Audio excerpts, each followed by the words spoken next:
Hello everyone, my name is Sharma Mohit Kumar. I am second year medical student.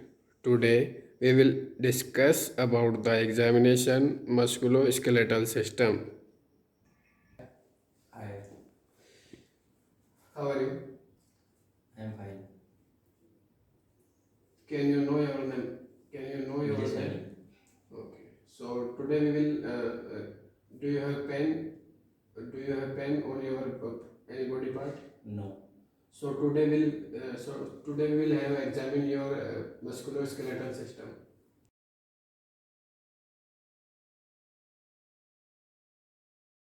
First inspection, inspect the shoulder and shoulder girdle anteriorly, then the scapulae and related muscles posteriorly.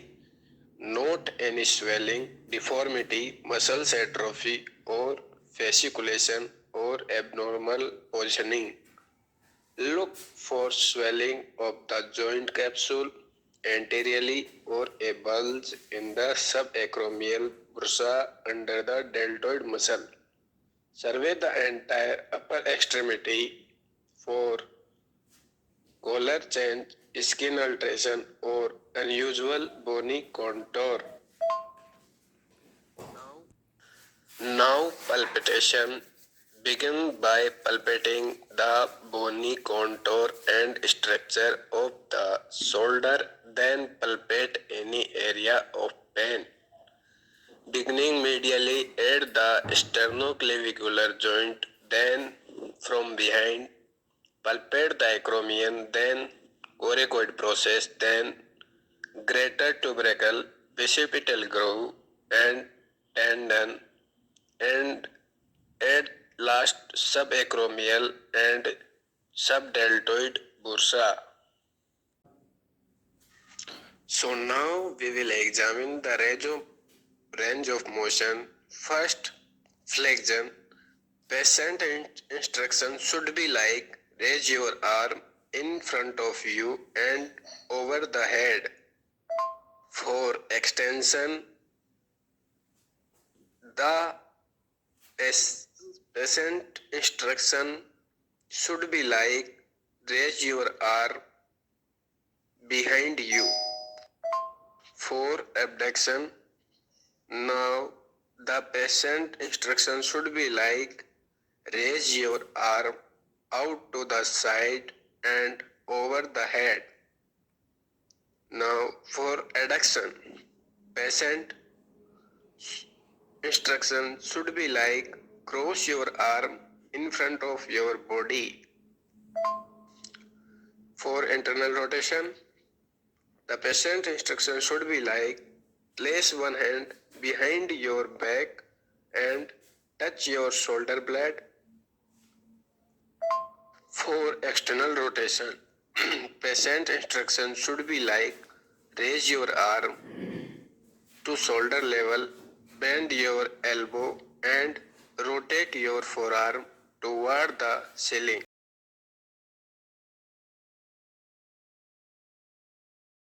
Adduct the patient arm across the chest. The patient to touches the opposite scapula. If the patient touches the scapula from upward side, it tests abduction and external rotation. If the patient touches the scapula from the lower side, it tests the adduction and internal rotation. Ask the patient.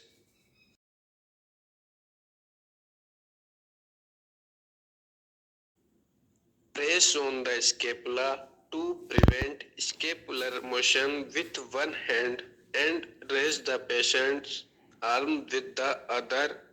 This compresses the greater tuberosity of the humerus against the acromion.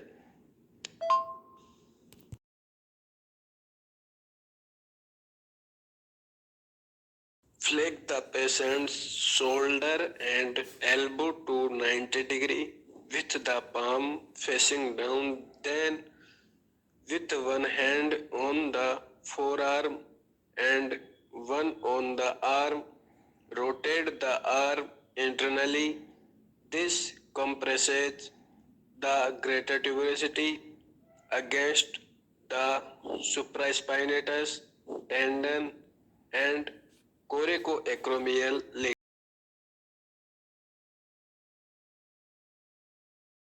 Ask the patient to fully abduct the arm to shoulder level up to 90 degrees and lower it slowly. Note the abduction above shoulder level from 90 degree to 120 degree reflect action of the deltoid muscle. Elevated, elevate,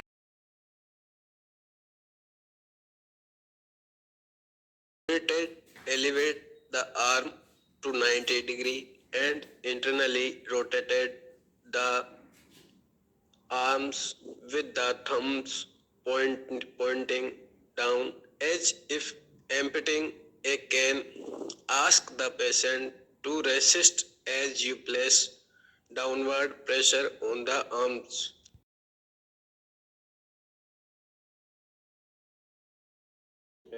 Inspect the position of the hands in motion for smooth natural movement. When the fingers are relaxed, they should be slightly fixed. The fingernail edges should be in parallel. Inspect the palmar and dorsal surface of the wrist and hand carefully for swelling over the joint or signs of trauma. Note any deformities of the wrist, hand or finger bones as well as any angulation. Observe the contour of the palm, namely the thinner and hypothinner eminence.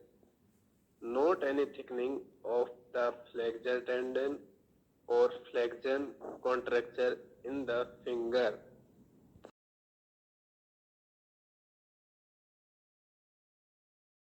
In palpation, first palpate the wrist joint, then palpate the anatomic snuff box, palpate the metacarpophalangeal joint and distal interphalangeal joint, where you may found Haberden nodes and proximal interphalangeal joint, where you may found Pocard nodes, which are common finding osteoarthritis. Now we will examine wrist of range of motion. First, flexion. Patient instruction should be like with palm down, point your fingers towards the floor. For extension, patient should be patient instruction should be like with palm down, point your finger toward the ceiling. Now for adduction, which is also called radial deviation, patient instruction should be like with palm down, bring your finger toward the midline. Now for abduction, which is also called ulnar deviation, with palm down, bring your finger away from the midline. Test hand grip strength.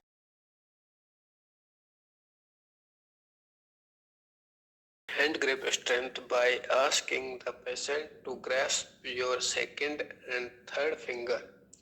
This test function of wrist joint, the finger flexor and the entrenching muscles and joint of the hand.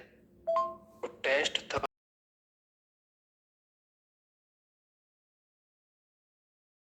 function, ask the patient to grasp the thumb against the palm and then move the wrist toward the midline in ulnar deviation. Ask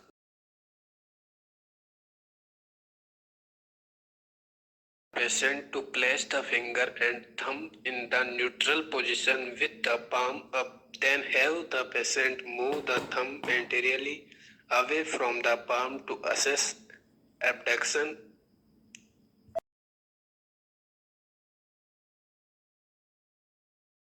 Tinnial sign by tapping lightly over the course of the median nerve in the carpal tunnel.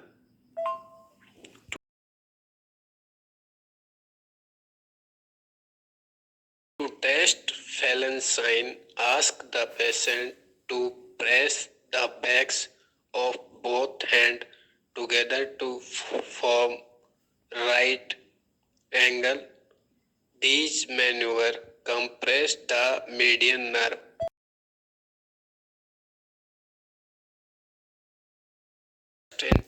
Inspection. Inspect the gait for a smooth rhythmic flow as the patient enter the room. The knee should be extended at the heel strike and flexed at all other phases of swinging stance.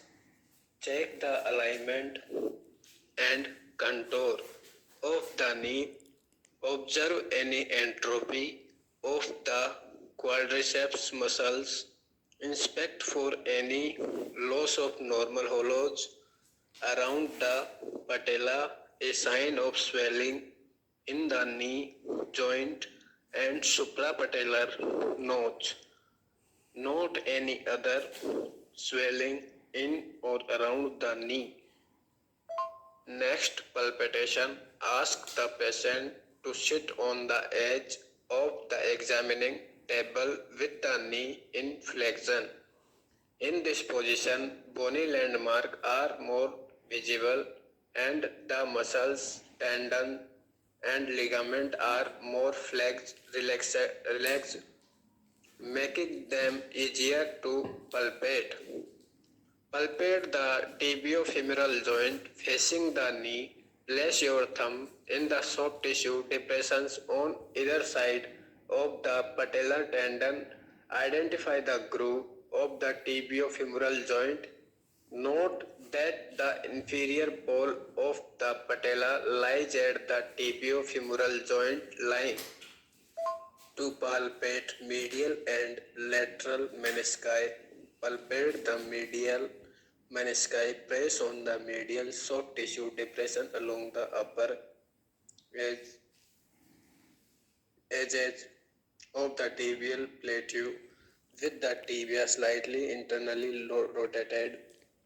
Place the knee in slight flexion and palpate the lateral meniscus along the lateral joint line. To palpating patellofemoral compartment, patellar tendon, palpate the patellofemoral compartment, locate the patella and trace the patellar tendon distally until you palpate the tibial tuberosity. Ask the patient to extend the knee to make sure the patellar tendon is intact. Now the palpating the suprapatellar pouch. Now start 10 cm above the superior border of the patella, well above the pouch, and feel the soft tissue between your thumb and finger. Move your hand distally and progressive steps trying to identify the pouch. Continue your palpitation along the side of patella. Note any tenderness or increased warmth. Check 3 other bursae for bogginess or swelling. Palpate the prepatellar bursa. Palpate over the Ansrine bursa on the posterior medial side of the knee between the MCL and the tendon inserting on the medial tibial and plateau. On the posterior surface with the leg extend, check the medial aspect of the popliteal fossa.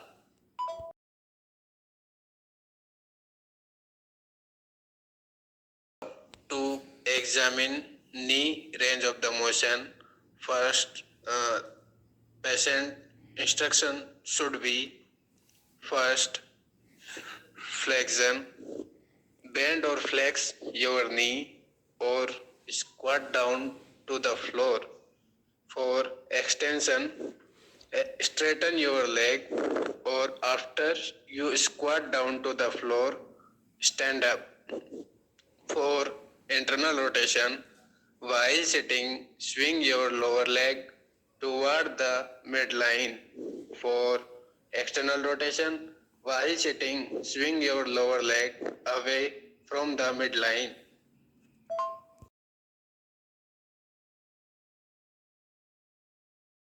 Handed, place the left hand above the knee and apply pressure on the suprapatellar pouch, displacing or milking fluid downward, stroke downward on the medial aspect of the knee and apply pressure to force fluid into the lateral area.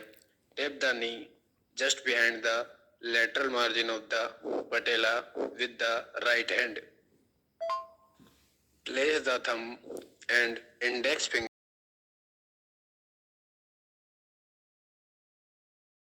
Place the thumb and index finger of your right hand on each side of the patella with the left hand.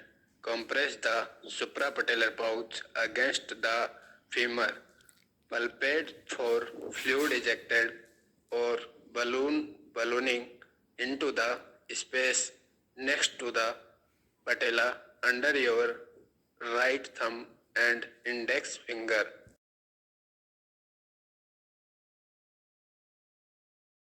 To assess large effusion, you can also compress the suprapatellar pouch and ballot or push the patella sharply against the femur. Watch for fluid returning to the suprapatellar pouch.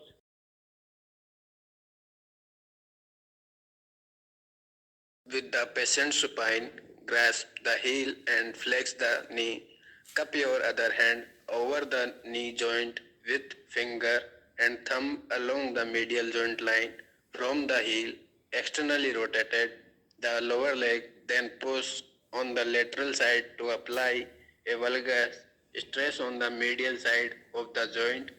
At the same time, slowly extend the lower leg in external rotation. The same maneuver with internal rotation of the foot stress the lateral.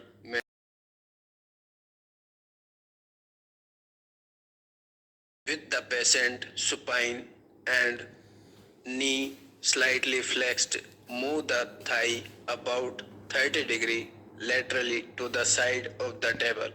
Place one hand against the lateral knee to stabilize the femur and the other hand around the medial ankle.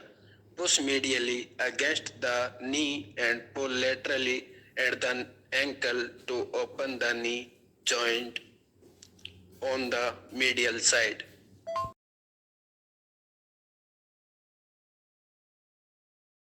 Thigh and knee in the same position, change your position so that you can place one hand against the medial surface of the knee and the other around the lateral ankle. Push laterally against the knee and pull medially at the ankle to open the knee joint on the lateral side.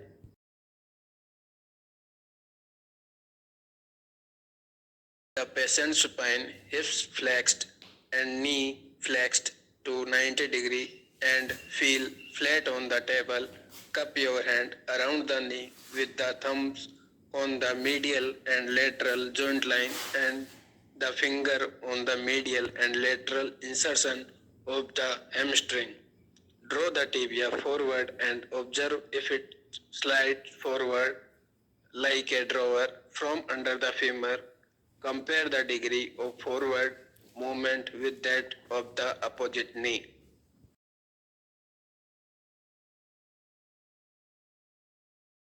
Place the knee in 15 degrees of flexion and external rotation. Grasp the distal femur on the lateral side with one hand and the proximal tibia on the medial side with the other with the thumb of the tibial hands on the joint line. Simultaneously pull the tibia forward and the femur back. Estimate the degree of forward exertion.